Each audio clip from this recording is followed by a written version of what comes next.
श्रुतीपरायण, जे श्रवणशील आहेत त्यांनाही उद्धार, त्यांचाही उद्धार लागलीच होतो.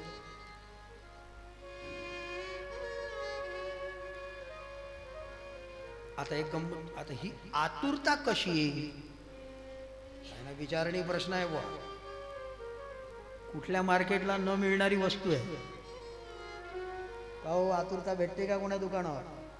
कुठे जाऊ, पाव किलो, अर्धा किलो, 1 किलो, आतुरता कुठून आणायची? बरं, खोटी आतुरता तयार केली तरी जमत नाही. लोकांना वाटेल की हा भक्त आहे. सिनेमाचे नट नटी त्यांना रडावं लागतात, रडतात ते. म्हणून देवासाठी रडणे यानी आर्तता सिद्ध होते असं नाही. न रडताही आर्तता आहे, रडताही आर्तता आहे. पण आर्तता हा एक प्रश्न आहे, कसा येईल ही आर्तता आमच्यात कशी होईल? श्रवे परीक्षित आतुर. त्याचं उत्तर सरळ आहे. श्रवे परीक्षित आतुर, अनशन व्रत मनला. वा किती सोपं आहे. आत्ता आतुरता येते. फक्त एक व्रत करावं लागते जे परीक्षितीने केलं. कोणतं व्रत केलं? अनशन व्रत मन लाई. परीक्षितीने अनशन व्रत घेऊन कथा ऐकली. अनशनचा अर्थ कळला? आमरण उपोषण. अनशन म्हणजे जेवण न करणे. किती सामान्य अर्थ आहे अनशन. आणि भागवताचा एक श्लोक आहे. स्वतः शुकदेवजी म्हणतात परीक्षितीला, परीक्षिती नोपवासो वरः प्रोक्तो कथा विघ्न करो यदी. उपवासी राहून जर कथेत विघ्न होत असेल, न उपवासो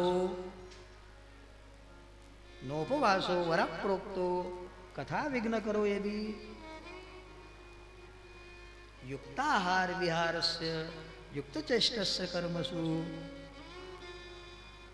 पुरेसं पाहिजे तेवढा आहार घेऊ शकता, जेणेकरून आळस तयार होणार नाही एवढा आहार घेऊन तुम्ही साधन करू शकता. न उपवासो. शुकदेवजी म्हणतात न उपवासो. आणि परीक्षित महाराज अनशन व्रत घेऊन कथा श्रवण करत आहे. काय अर्थ आहे? तुम्ही डोकं लावा, मी सांगू काय? तोवर पाणी पितो.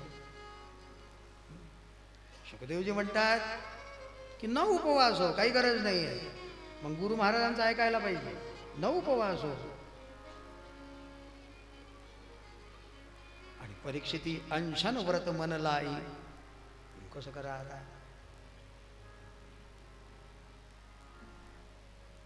अंशनचा सरळ अर्थ आहे आहार न करणे, आहार न देणे. कुणाला? जिभेला. आहार न देणे कुणाला? पोटाला. आहार न देणे कुणाला? सर्वेंद्रियांना. सर्वेंद्रियानी संयम्य मनोहृदी निरुद्धंच. आहार न देणे अंशनचा सरळ अर्थ आहे की सर्वेंद्रियांना आहार न देणे. त्वमादो कसं आहे ते? यस्य सर्वेंद्रिया त्वमादो प्रोक्तवानिति. त्वमादो प्रोक्तवानिति बहुनी मे व्यतीतानि जन्मानि तव. चतुर्थ अध्यायात की तिसऱ्या अध्यायात काम क्रोधाविषयी देव म्हटलेलं आहे. तस्मात् त्वम इंद्रियान आदो. तस्मात् त्वम इंद्रियान आदो नियम्य भरत ऋषभ. कृष्णाची आज्ञा आहे बापा, साधी गोष्ट नाही आहे. लोक मनाच्या मागं लागतात. मन कसं ताब्यात येईल? चुल्यात जाऊ द्या, मनाच्या मागं नका लागू. कोण म्हणते मनाच्या मागं लागल्याने समाधी सिद्ध होते? कृष्ण म्हणतोय प्यारे. अर्जुनाने शंका व्यक्त केली, चंचलम ही मन कृष्ण, आणि देवानी समर्थन केलं, असंशयम महाबाहो मनो दुर्निग्रहम चलम. मग आता देव स्वतः म्हणतात मनाच्या मागे नका लागून, तुम्ही कशाला मनाच्या मागे लागता? सुंदर उपाय देवाने सांगितला. कोणता? तस्मात् त्वम इंद्रियान आदो नियम्य. आदो इंद्रियान नियम्य तस्मात्. आदो म्हणजे सर्वात पहिल्यांदा काय काम करावं? मनाचा निग्रह नाही. तस्मात् त्वम इंद्रियान आदो, सर्वात पहिल्यांदा इंद्रियांना जाऊ देऊ नका. कबीर याची पुष्टी करतात. मन जाता तू जाने दे, मत जाने दे शरीर. मन जाता है ना, जाने दे, मत जाने दे शरीर. न खींचे कमान तो कहाँ लगेगा तीर. तो यदि कमान ही नहीं खींचेगा तो ये बाण वहां जाकर क्यों लगेगा? मन जाता ना, जाऊ द्या. आपण रस्त्याने चाललो आणि एखादा मनुष्य रस्त्याने जातोय, मनात आलं त्या माणसाच्या थोबाडात एक द्यावं. मनात आलं, येऊ द्या, तुम्ही उठू नका, फक्त एवढं करा. आत्महत्या करायचं मनात आलं, अंगावर राखेल ओतावं, एंड्रिंग द्यावं, गळफास बांधावा, आलं मनात, येऊ द्या ना. तुम्ही उठू नका, जवळून जाग्यावर हलू नका, म्हणजे झालं. काय होणार आहे? मनात आलं तर त्याचं काय होतं? येऊ द्या ना मनात. किती सुंदर आहे हो. लोक का मनाच्या मागे लागतात हे कळत नाही. तस्मात् त्वम इंद्रियान आदो नियम्य. आदो इंद्रियान नियम्य तस्मात् आदो. आणि याचीच पुष्टी ज्ञानेश्वर महाराज ज्ञानेश्वरीत करतात. जयाचा कुरुठा इंद्रिये,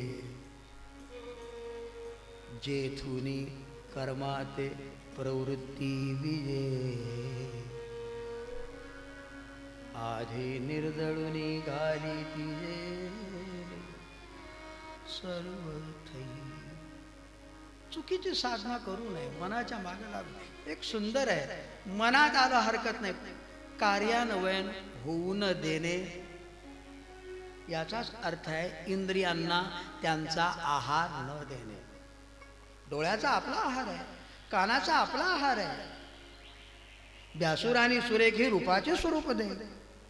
डोळ्याला वाटलं की असं करावं, आहार देऊ नका. मग काही लोक म्हणतील मग ते मनात आणखी दिल है की मानता नाही, मग ते आणखी तुफान करेल. त्याचं काय उत्तर आहे महाराज? काहीच नाही करत. कलियुगाची विशेषता आहे, तुम्ही हालू नका, फक्त तुम्ही हालू नका, एवढं निश्चय. आता फक्त दारू प्यायचं मनात येऊ द्या, फक्त जाग्यावर हालू नका. बॉटल पडली राहू द्या, पण हाताला तिथे नेऊ नका. एकच काम की इंद्रिया.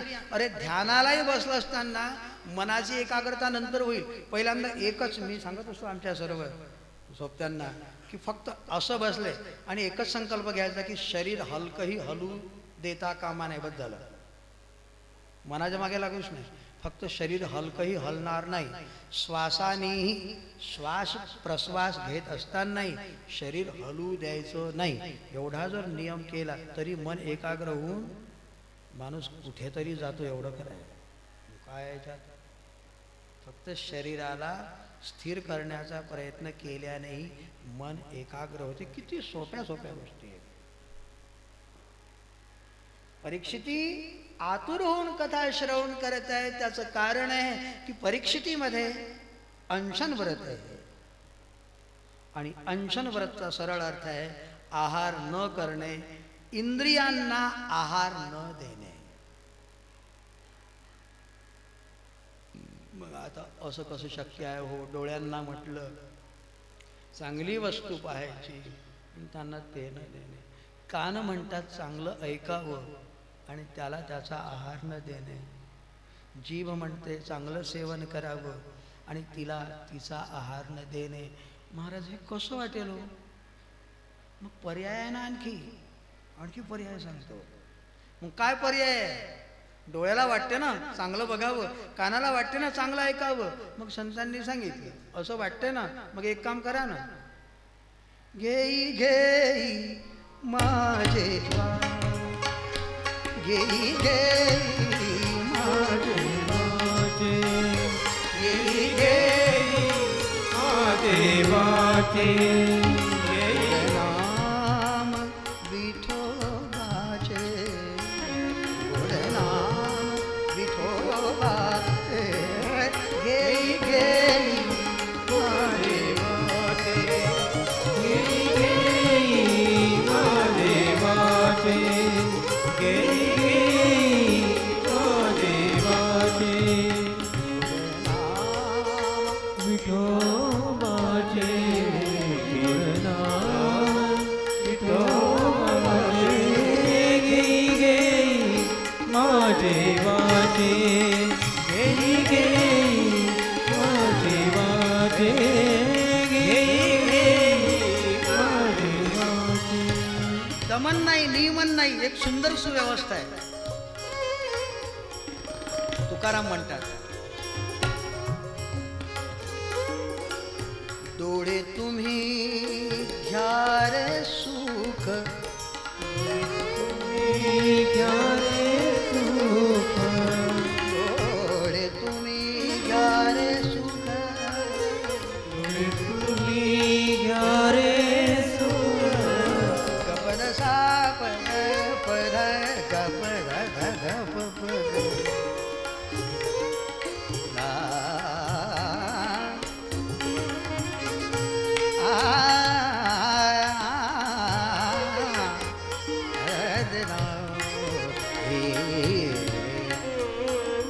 तेच का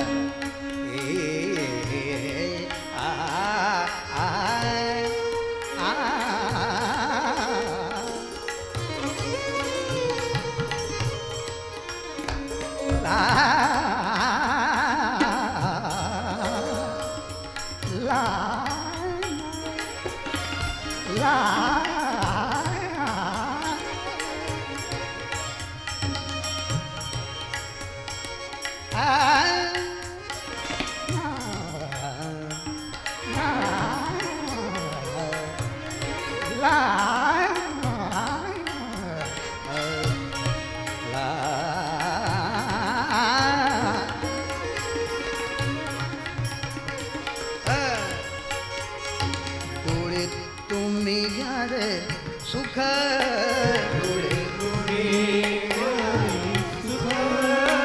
पहा विठ्ठलाचे मुख,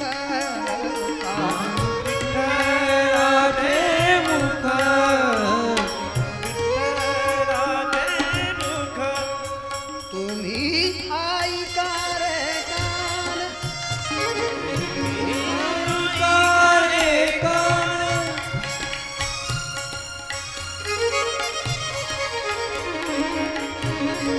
सर्व इंद्रियांना दीक्षा, डोळ्यांना काम दिलं, पांडुरंगापेक्षा आणखी काय चांगलं. तुम्ही ऐका रे कान,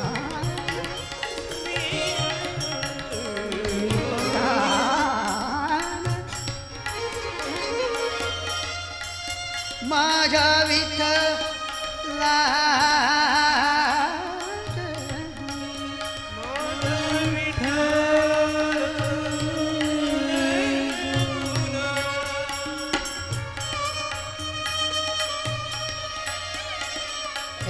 मना तिथे मना तिथे मना तिथे धाव दे राही विठ्ठलाचे माय, राही विठ्ठलाची हे राही विठ्ठलाचे माय, गेली गेली गेली रे गेली गेली रे गेली माय, देवाचे गेली गेली महादेवाचे गुड नाम विठोबाचे, गुड नाम विठोबाचे गुड नाम विठोबाचे, गुड नाम विठोबाचे गोड नाम गोड नाम गोड नाम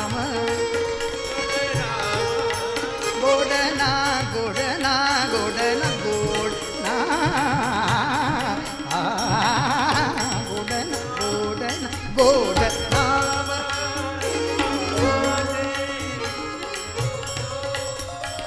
ला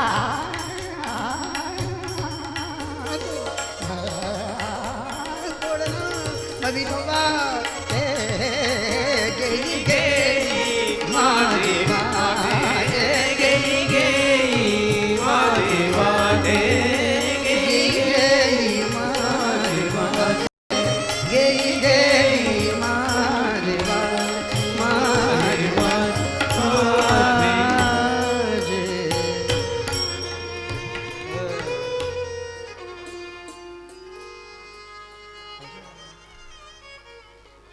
है आँखी वो जो शाम का दर्शन किया करे, ऐसी जो प्रभु चरण में बंदन किया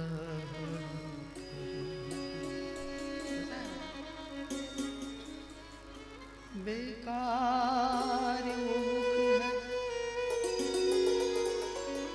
जो रहे व्यर्थ बातों में,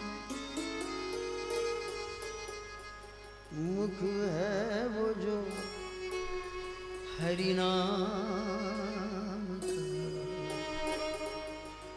सुमिरन किया करे। हीरे मोती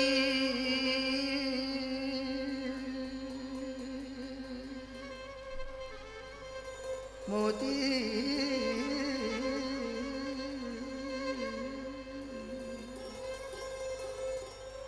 हीरे मोती से नहीं शोभा ये हाथ की है, हाथ ओ जो भगवान का पूजन किया,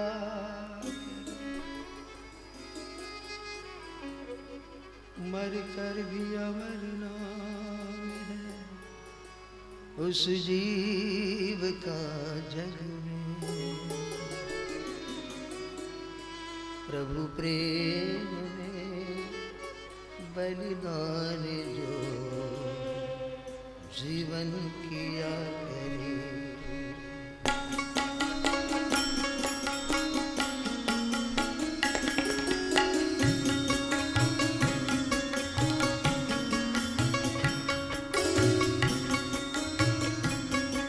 इंद्रियांची सफलता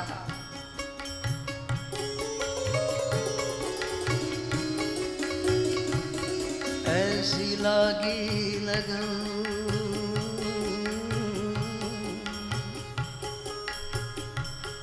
ऐसी लागी लगन,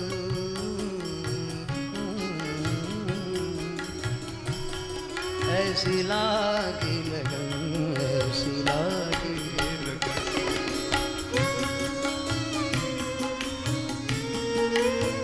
और बढ़िया लगन लगाइए, इंद्रियांना आवरण्याची गरज नाही। स्वर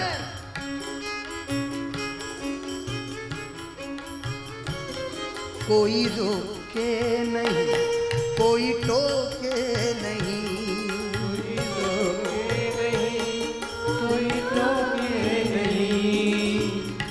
मेरा गोविंद गोपाल गाने लगी, मेरा गोविंद गोपाल गाने लगी। बैठी संतों के संग रंगी मोहन के रंग, मेरा प्रेमी प्रियतम को मनाने, मेरा प्रेमी प्रीतम को मनाने लगी। वो तो गली गली हरि गुण गाने लगी, ऐसी लागी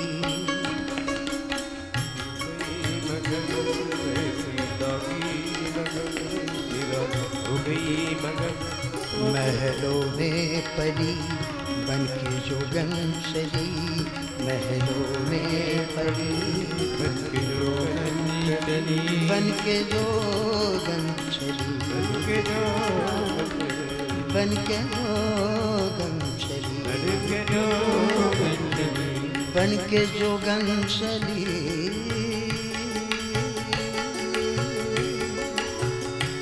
बन के जोगंशली बन के जोगंशली बन के जोगंशली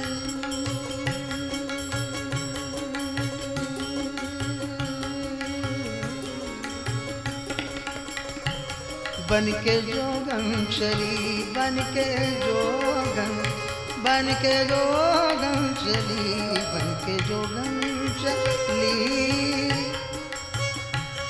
बन के जोगंशली बन के जोगंशली बन के जोगंशली महलों में मेरा रानी दीवानी कहने लगी ऐसी लागी लगन हो गई मगन वो तो गली गली गली दूर गाने लगी ऐसी लागी लगन मेरा हो गई मगन ऐसी लागी लगन मेरा हो गई मगन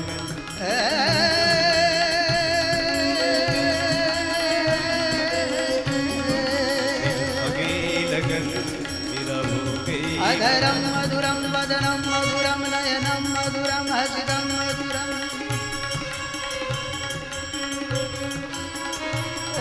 अधरं मधुरं वदनं मधुरं नयनं मधुरं हसितं मधुरं नयनं मधुरं हसितं मधुरम् अधरं मधुरं वदनं मधुरं नयनं मधुरं हसितं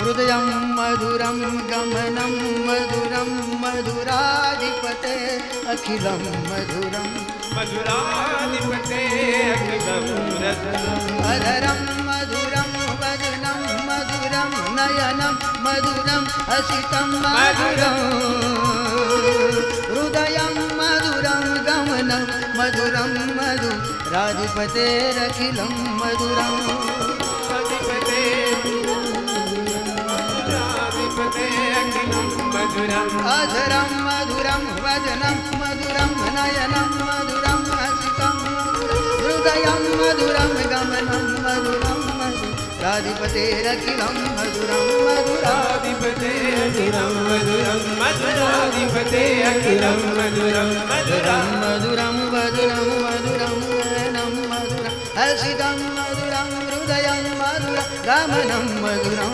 मधुराधिपतेरखिलं मधुरं मधुराधिपतेरखिलं मधुरं मधुराधिपतेरखिलं मधुराधिपतेरखिलं मधुराधिपतेरखिलं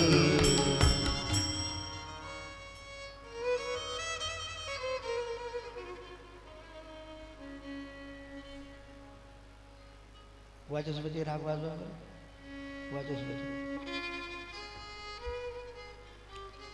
हा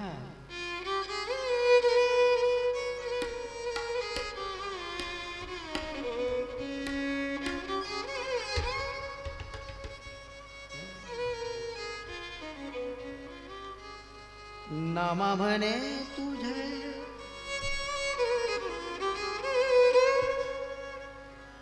अवघेची बरवे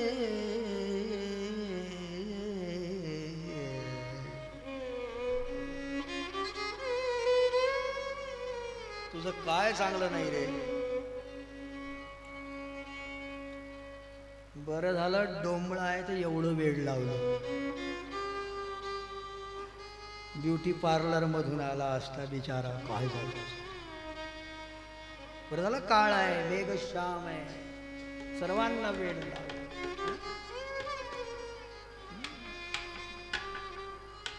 अधर मधुर वदन मधुर नयन मधुर हसता मधुर देखता मधुर चलता मधुर.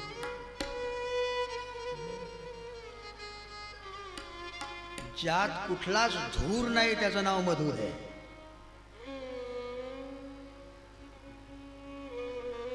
धुराशिवाय अग्नी नाही. पण धूर म्हणजे कार्बन डायऑक्साईड. अग्नीशिवाय पर्याय नाही. पण धूर म्हटलं की त्यासारखं घातक काही नाही. ज्यात ऑक्सिजन नसते, ज्यात प्राणवायूचा अभाव आहे आणि ज्याच्या प्रत्येक कृत्यामध्ये चैतन्य चैतन्य चैतन्य, प्राण प्राण प्राण, ऑक्सिजन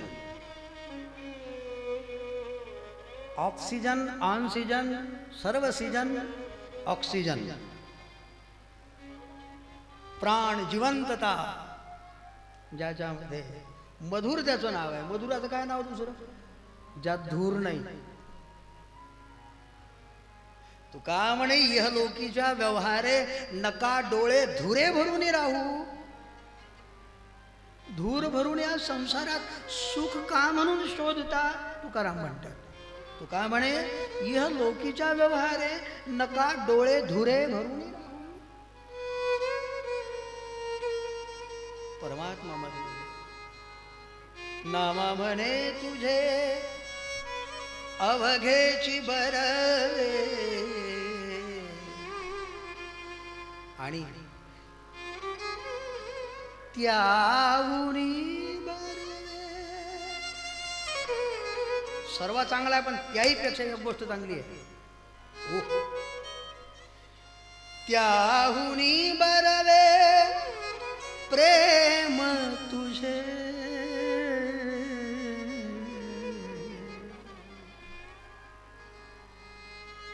वेदासी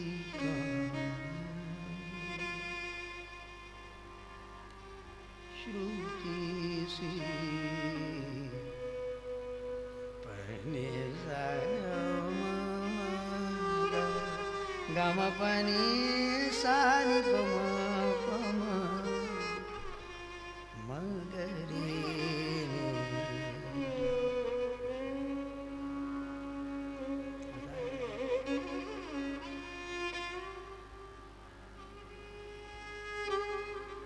शुकदेवजी म्हणतात,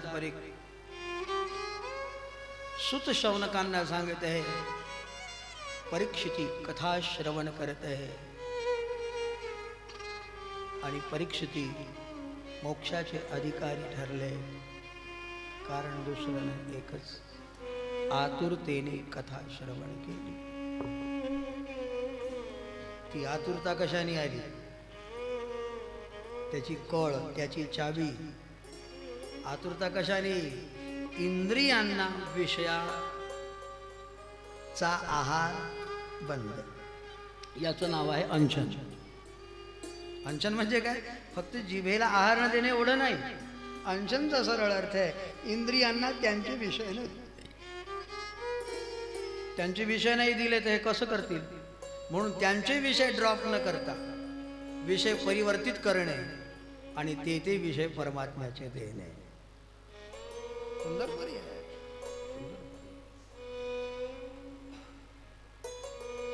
परीक्षिती श्रवणशील आहे, आतुर. आणि शुकदेवजी सुविवेकी आहे. विवेकी त्याला म्हणावं ज्याला सार असार कळते.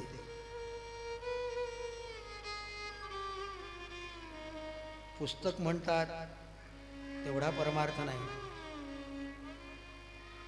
आपण जे ऐकतो तेवढा परमार्थ नाही. पण यांचा आश्रय घेऊन सारासार बुद्धी आपल्यात तयार होणे, याचं नाव विवेक आहे. गुरुनी सांगितलं, आपण ऐकलं, हे चांगलं आहे, पण विवेकी नाही होणार. विवेकी तेव्हा मग तुम्हाला का गुरुच्या पुढे डोकं लावायचं का? मी ते नाही म्हणत आहे. आपल्या अनुभवावर ते सिद्धांत नक्की करणे आणि तो सिद्धांत आमच्यावर जर नक्की होत नाही, पुन्हा गुरुला जाऊन विचारणे. तुम्ही सांगितलेलं हे काही जमून नाही राहिलं, याचं नाव विवेकी. याला डोळस भक्ती म्हणावं, याला डोळस साधन म्हणावं. गुरु म्हणतात ते ऐकणे ही प्रथमा, आई वडील सांगतात ते आपण ऐकतो ही प्रथमा. पण आता वयात आला, दाढी मिशीचा झाला, नॉलेजिस्ट झाला, तुलाही काहीतरी कळायला लागलं. बरोबर, आपली हाकला हे नाही म्हणत, पण तुम्ही जाऊन म्हाताऱ्याला विचारा, आपल्या आईवडिलांना विचारायचं. तुम्ही हे म्हणता ठीक आहे, तरकटपणा नाही, पण असं केल्याने असं नाही होऊ शकत का, विचारा त्यांना. ही आज्ञा शास्त्रामध्ये आहे. तद्विद्धी प्रणिपाते परिप्रश्नेन सेवया. जा विचारा, प्रणिपाते परिप्रश्नेन विचारा. गुरु कसं असतो, घाबरू नका. श्रेष्ठांना घाबरायचं नाही, ज्येष्ठांना घाबरायचं नाही, घाबरायचं फक्त मूर्खांना, दुर्जनांना. दुर्जनम प्रथमं वंदे. दुर्जन असेल, मूर्ख असेल, त्यांना घाबरायचं. त्यांनी काही केलं असेल तर आपली शेपटी खाली टाकून पळून गेलेलं चांगलं आहे. बरं, पण सज्जनांना, श्रेष्ठांना, ज्येष्ठांना घाबरायचं नाही. हे उलट आपलं होते. आपण श्रेष्ठांचा सत्कार समजून त्यांच्या पुढे जाण्याची हिंमत करत नाही, आणि वाचाळ कोणी भेटला त्याच्याशी तर्कटी करायला मागे येत नाही. म्हणजे का आम्हाला का पाणी नाही का, तू काही बोलशील असं होईल का, असं कसं काय बोलला तू, त्याचं उत्तर दे. त्याच्याशी नाही, त्याला उत्तर मागू नका. गुरुला जाऊन उत्तर मागावं, श्रेष्ठांना जाऊन उत्तर मागावं. महाराज तुम्ही हे बोलले बरोबर आहे, पण हे काही भजन नाही जमून राहिलं, सांगायचं उत्तर काय. याला म्हणावं डोळस परमार्थ. सुविवेकी तो आहे. विवेकी तो आहे ज्याला सारासार विचार कळतो, आणि सुविवेकी तो आहे ज्याला सार काय आणि असार काय यात डोकं आदळण्याची गरज नाही. विवेकी कशाला म्हणावं, ज्याला कळते. उंदीर बघितला असेल, एखाद्या वेळी जर उंदराचं जे छिद्र असतं ना, त्यांनी बनवलेलं पोळं जे असतं, जर खोदून पाहिलं ना एखाद्या वेळी, तुम्हाला एवढ्या वस्तू भेटतील ज्या आपण म्हणजे संग्रह कशाला म्हणावं, त्या छिद्रात जाऊन बघावं. एवढ्या एवढ्या वस्तू भेटतील. शिशीचे झाकणं, बाईनं विंचरलेले केस, कापूस, दोरा, सुतळी, आणखी काही वस्तू प्लॅस्टिकच्या चांगल्या, काय काय ठच भरून ठेवलेला असतो. त्या उंदराला जाऊन विचारा, हे याचा उपयोग काय, हे एवढं सर्व शिशीच्या झाकणाचं करतं काय, विचारा जाऊन. हे सर्व नेलं तू, याचं करतं काय, त्याला जाऊन त्याचं उत्तर आहे त्याच्याजवळ. मग त्याला सांगा की गड्या हे कामं करू नको, काही उपयोगी वस्तू ठेव. ऐकेल उंदीर. मी त्या उंदराची गोष्ट नाही करत बरं, ही संग्रह प्रिय आपली गोष्ट करत आहे. तुम्ही त्या उंदराकडे जा, आमच्या घरात जाऊन बघा काय काय नाही आहे. इमानदारीने सांगा, खरंच डायनिंग टेबलची गरज आहे का.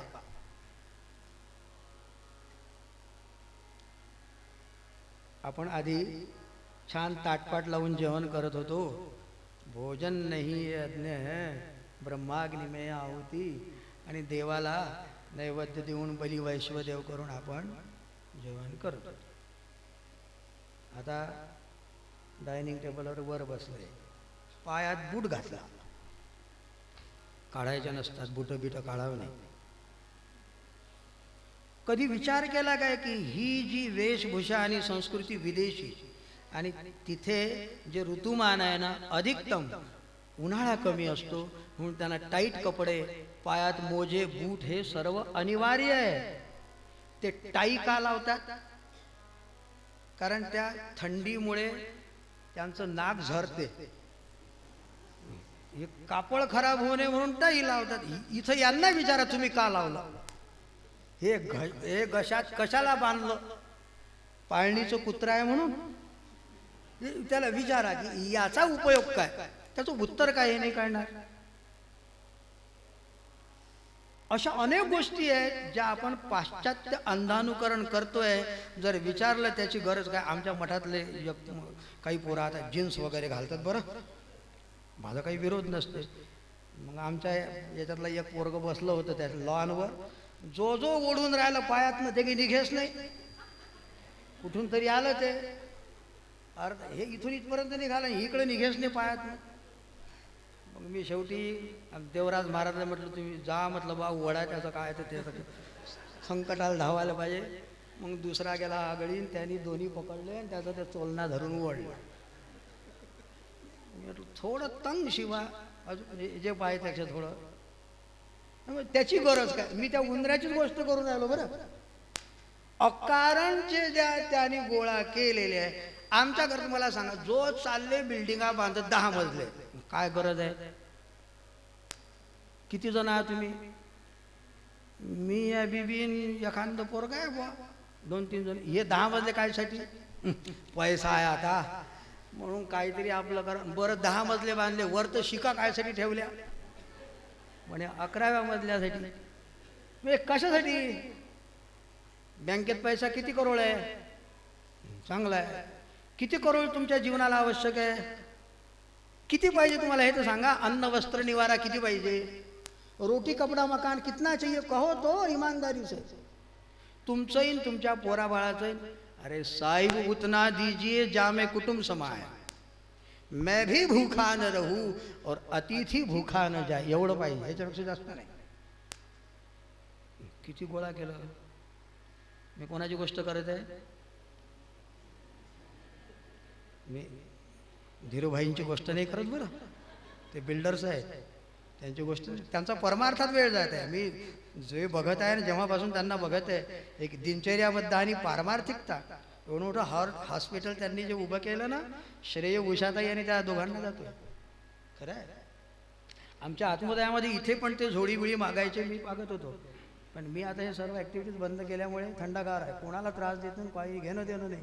सर्व आत्मोदय अमोदय विल्हेवाट करून टाकला. काय करता, आपलं झालं बस झालं, काय करायचं आहे. सर्व जग फाटकच फाटकं आहे.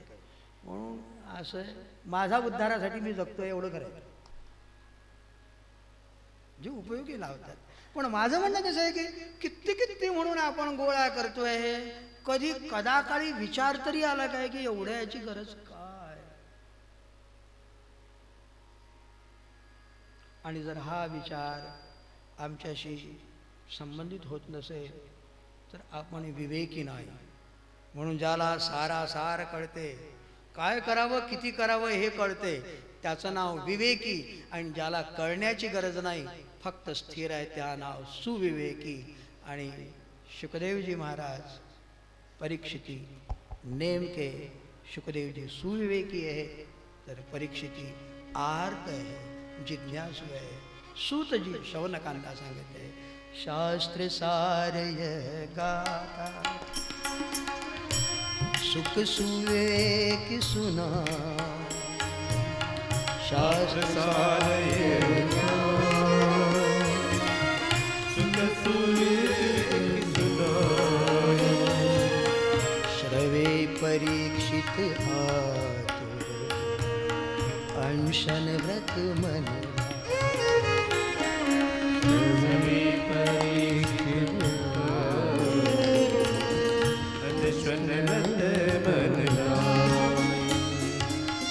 श्रवे परीक्षित आतुर अनशन व्रत मन. श्रवे परीक्षित अनशन व्रत मन. नग्न वपु सुख बन मग जाता.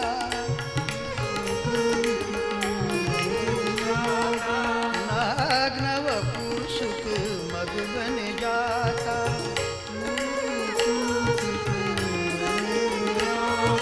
व्यास बुलाव पुलक बुला.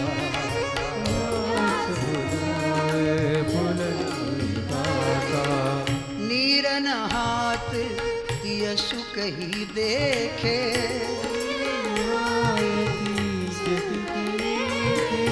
नहीं लजा कछु नियम मैले नहीं लजा कछु नियम ही लेके नहीं लजा कछु नियम ही ले नहीं लजा कछु नियम ही लेके शुकदेवजी सुविवेकी आणि जन्मतः सुविवेकी. आईच्या उदरामध्ये शुकदेवजी 12 वर्षपर्यंत राहिले. 9 महिने नाही, 12 वर्षपर्यंत. 12 वर्षपर्यंत आईच्या उदरात गर्भात का राहिले तर काही म्हणतात त्यांना बाहेर मायेची भीती वाटत होती. भीती आणि सुविवेकी हे युक्तिसंगत नाही. बघा, आईच्या उदरात ते 12 वर्ष का राहिले तर त्याचं उत्तर ही आहे, विवेकवान पुरुषाचा काही आग्रह नसतो इथं की तिथं. ऐदी पळे कुये में रात में वही मुक्का. घरी जाऊन तो झोपणं आहे. ऐदी कुये में पडे मग आता म्हणजे घरी जाऊन झोपणार काय इथं झोपा. मला काय ते सुविवेकी याच्यात काही फरक आहे का जास्त? फक्त तो तमोग्रस्त आहे आणि हा गुणातीत आहे, एवढाच फरक आहे. विशेष अंतर नाही बस. आणि 12 वर्षे शुक आईच्या उदरदरीतनं बाहेर निघतात. त्यांना माहिती नाही मी कोण्या रस्त्याने जात आहे. त्यांना घर नाही. ज्यांना बालपणीच सर्वज्ञ दाशी शुक निघाले आणि भागवतकार सांगतात नग्न वपू पूर्ण अंग नग्न आहे. नग्न वपू सुख मग बन जाता. रस्त्याने चालायला लागले तेव्हा व्यासदेवांना वात्सल्य उत्पन्न होते आहे आणि माझा पुत्र कुठे जात आहे म्हणून त्याला बोलवत आहे. त्याला भागवत सांगायचं आहे मग त्याला बोलवत आहे. व्यास बोलाव पुलक होई गाता. शुकदेवजी म्हणतात सुविवेकीचं लक्षण काय? सूतजी शौनकांना सांगत आहे या दृष्टांताने. आणि शुकदेवजी जेव्हा निघायला लागले तर काही स्त्रिया नीर नहात ती सुखही देखे आंघोळ करीत होत्या. नाही लज्जा कछु नियमही लेखे. त्यांना लाज नाही वाटली, त्या आंघोळ करीत राहिल्या. शुकदेवजी त्या सरोवराच्या तीराने जायला लागले पण यांना लाज नाही वाटली. मनोमन शुकदेवाविषयी काही नाही वाटलं. पण शुकाच्याच मागे जेव्हा व्यासनारायण चालत होते व्यासांना बघून त्या स्त्रिया लज्जित झाल्या आणि त्यांनी आपले वस्त्र सावरण्याचा प्रयत्न केला. तेव्हा व्यासांनाच आश्चर्य झालं आणि त्यांनी त्या स्त्रियांना प्रतिप्रश्न केला. अचरज लखी तियनी ते व्यासा लज्जा मुख बसन गही साजा. माझा 12 वर्षीय मुलगा इथून गेला, तुम्हाला त्याविषयी काही नाही वाटलं? तारुण्याकडे वळणारा 16 वर्षीय तो इथून जात आहे तर तुम्हाला त्याच्याविषयी काही नाही वाटलं? काही मनात काही नाही, जाण झाली, लाज नाही, पण मी म्हातारा माणूस इथून गेलो तुम्हाला लज्जेचा अनुभव का म्हणून झाला? तर त्या स्त्रिया सांगायला लागल्या व्यासदेवा भेद दृष्टी तोही सुनमुनी राया देह भाव पर सुख अमाया. तुमच्या डोक्यात भेद दृष्टी आहे, ही स्त्री आणि हा पुरुष. तुम्हाला माहिती आहे स्त्रीचं कर्तव्य आहे, पुरुषाचं कर्तव्य आहे. तुम्हाला हेही माहित आहे की स्त्रियांनी कुठले नियम पाळावे, पुरुषांनी कुठले पाळावे. पण शुकाचार्यांना भेददृष्टी नाही, देहदृष्टी नाही. देह भाव पर सुख अमाया. काय सुंदर. आणि म्हणून आम्हाला त्यांच्याकडे बघून लाज नाही वाटली. कछु नियमही लेखे. बाळाच्या जवळ नियम नसतात बरं, सर्व नियम मोठ्यांजवळ असते. आपण लाजू ना, तरुणाला बघून लाजू, पण लहानसं बाळ आहे त्याला बघून लाजण्याचं कारण काय माहिती आहे का? अत्रि आणि अनुसूयेचं प्रकरण आहे. ब्रह्मा विष्णू महेश्वर तिघही गेले होते सत्व परीक्षा पाहण्यासाठी अनुसूयेजवळ आणि म्हणले, माई आम्हाला भिक्षा पाहिजे. साधू वेशात गेले, म्हणे भिक्षा पाहिजे. माहिती आहे ना सर्वांना इतिहास. आणि पण नग्न होऊन भिक्षा द्या. हो. अनुसूयेला म्हणते, कारण सत्व परीक्षा घेण्यासाठी तुम्हाला भिक्षा वाढायची आहे, पण नग्न होऊन द्यायचं. मग आता कसं काय शक्य आहे? नग्न होऊन जर यांच्या पुढे नग्न होऊन भिक्षा दिली तर पातिव्रत्य भंग होते, आणि नाही दिली तर योगी दारावरून विनमुख जातो. दोन्हीकडे अपशकून आहे. काय करावं? सुंदर उपाय. तिने एक काम केलं, हातात पाणी घेतलं. हे जे 3 ब्रह्मा विष्णुमय साधूच्या वेशात आले होते, काय म्हटलं कोणास ठाऊक, आणि अनुसूयेने ते पाणी या तिघांवर शिंपडलं. चमत्कार. तिघचे तिघही लहान बाळ झाले. आणि मग आता नग्न होऊन वाढा की काय करा, आता काय घेणं नसतं. बालक सुंदर नसतो असं नाहीये, बालक सुंदर आहे. आई त्याला जुडा बांधते, केश कलाप व्यवस्थित करते, दीठ लागू नये म्हणून काळं लावते. बाळ किती छान दिसते. पण सौंदर्यामध्ये शृंगार नाही, या सौंदर्यामध्ये लावण्य आहे. म्हणून पांडुरंग कांती, दिव्य तेज झळकिती, रत्न किळफा किती शोभा, अगणित लावण्य लावण्य लावण्य, रूप लावण्य गोजिरे.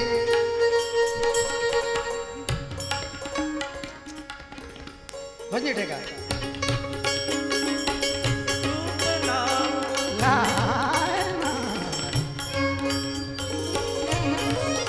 रूप लावण्य गोजिरे,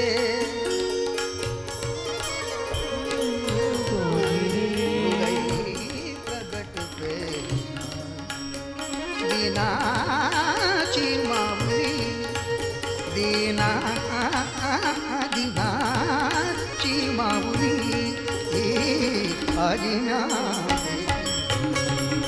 दीनाची माऊली, दीनाची माऊली, दीनाची माऊली, अजिना देखी.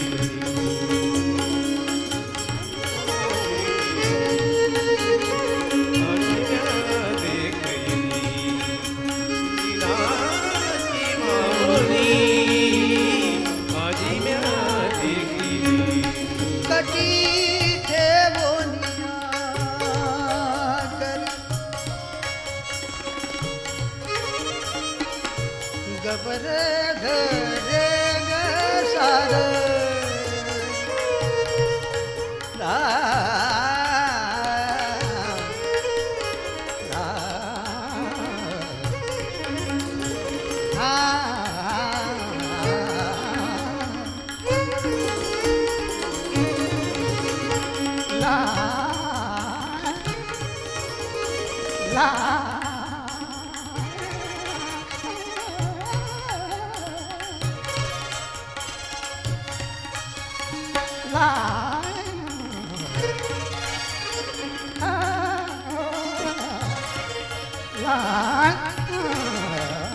रूप लावण्य गो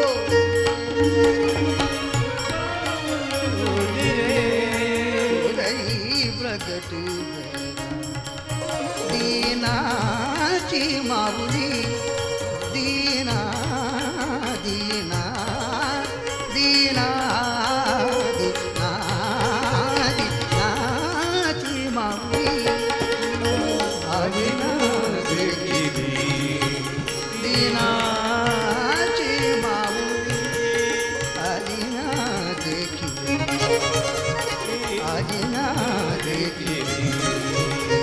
आदिन्या देखियरी देखियरी देखिया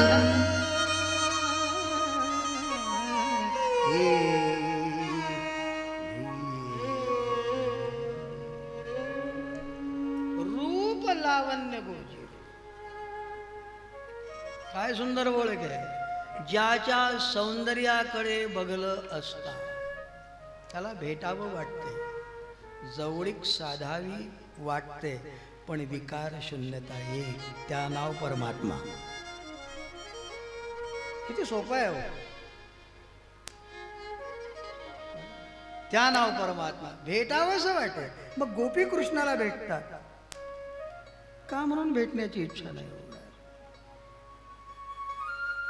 पण सांगू का, कुठलाही आरंभ कधी अंधारातूनही झाला, पण अंधार जेव्हा प्रकाशाला जाऊन मिळते ना, तर ते मिळन मिळन नसून रास होते. ज्याने व्यक्ती जीवन रासातून वाचतो आणि ती रास होते. म्हणून ज्याच्याकडे बघता जवळीक साधावी वाटते, पण खरोखर एक विकार शून्यता असते. या नाव लावण्य. त्या सर्व स्त्रिया म्हणायला लागल्या, व्यासा शुकाचार्याकडे बघलं असता छान वाटतंय, बरा वाटतंय, पण आम्हाला लाज नाही वाटणार. बालकाला बघून लाज वाटायला काय कारण आहे? तुम्ही जरी म्हातारे आहात, पण तुमच्यात भेददृष्टी आहे. भेददृष्टी तोही सुन मुनी राया, देह भाव पर सुख अमाया. सूत जी शौनकांना ही कथा सांगत आहे. परमहंस नित सुख मुनी कथं सुनावेगा, भागवत उपजे केही विधी सकल सुनावो. तात शौनकांनी प्रश्न केला, सूतजी महाराज ही श्रीमद भागवताची कथा. शुकांनी परीक्षितीला सांगितली, ठीक आहे, पण असं काय झालंय की ते सांगावं लागलं? भागवताचं लिखाण व्हायला कारण काय? आणि महर्षी वेद व्यासांची जी खंत आहे त्याचं वर्णन या ठिकाणी आहे.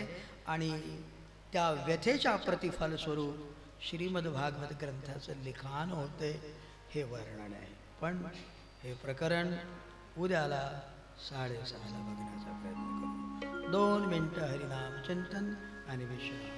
श्रीराम जय राम. जय राम जय जय राम. श्रीराम जय राम. जय जय राम. श्रीराम जय राम जय जय राम. श्रीराम जय राम जय जय. श्रीराम जय राम जय जय राम. श्रीराम जय राम जय जय राम. श्रीराम जय राम जय जय राम. श्रीराम जय राम जय जय राम. श्रीराम जय राम जय जय राम. श्रीराम जय राम जय जय राम. श्रीराम जय राम जय जय राम. श्रीराम जय राम जय जय राम. श्रीराम जय राम जय जय राम. श्रीराम जय राम जय जय राम. श्रीराम जय राम जय जय राम. श्रीराम जय राम जय जय राम. श्रीराम जय राम जय जय राम. श्रीराम जय राम जय जय राम. श्रीराम जय राम. श्रीराम जय राम जय जय राम. श्रीराम जय राम जय जय राम. श्रीराम जय राम जय जय राम जय जय राम.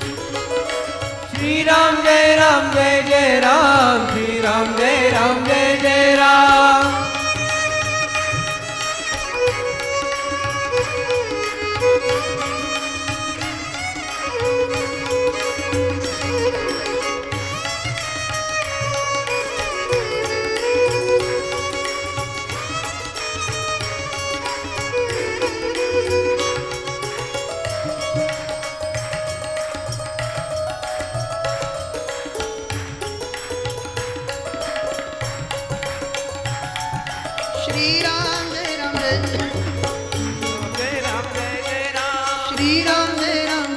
श्रीराम जय राम जय जय राम. श्रीराम जय राम जय जय राम. श्रीराम जय राम जय जय राम. श्रीराम जय राम जय जय राम. श्रीराम जय राम जय जय राम. श्रीराम जय राम जय जय राम. जय जय अम्बे जय जय अम्बे जय जय